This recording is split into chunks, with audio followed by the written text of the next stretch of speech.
Medical की पढ़ाई के लिए किर्गिस्तान गए यवतमाल जिले के पुसद के 5 छात्र मुश्किल हालात में फंस गए हैं। इन दिनों किर्गिस्तान के स्थानीय छात्र भारतीय और पाकिस्तानी छात्रों पर हमला कर रहे हैं।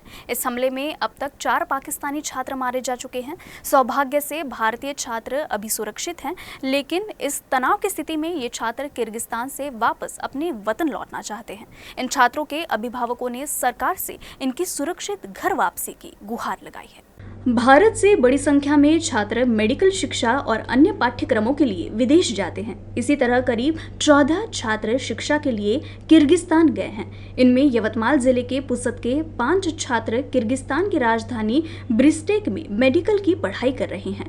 पिछले दिनों वहां स्थानीय छात्रों और इजिप्ट के छात्रों के बीच मारपीट हो गई, जिसके बाद स्थानीय छात्रों ने दूसरे देशों के छात्रों को भी अपना निशाना बनाना शुरू किया। खासकर भारत और पाकिस्तान के छात्रों पर हमले की घटना सामने आई है, जिससे यवतमाल जिले के 5 छात्रों के अभिभावक अपने बच्चे की सुरक्षा को लेकर काफी चिंतित है।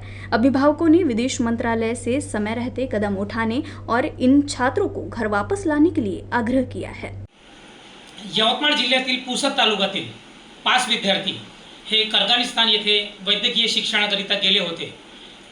तेथे स्थानिक विद्यार्थ्यांचे रॅगिंगचे प्रकार भारत आणि पाकिस्तान येथील विद्यार्थ्यांवरती खूप जास्त प्रमाणात होत आहे। त्यामुळे पाकिस्तान येथील 4 विद्यार्थ्यांचे हत्यासुद्धा झालेली आहे।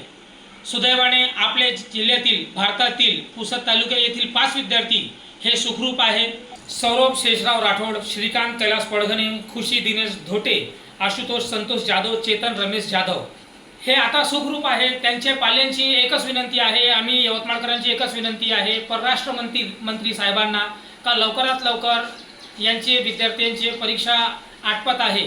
परीक्षा आटपल्यानंतर लवकरात लवकर विमानाची व्यवस्था करून त्यांना मायदेशी परत आणण्याची नम्र विनंती शहर काँग्रेस कमिटी तर्फे सुद्धा करण्यात येत आहे।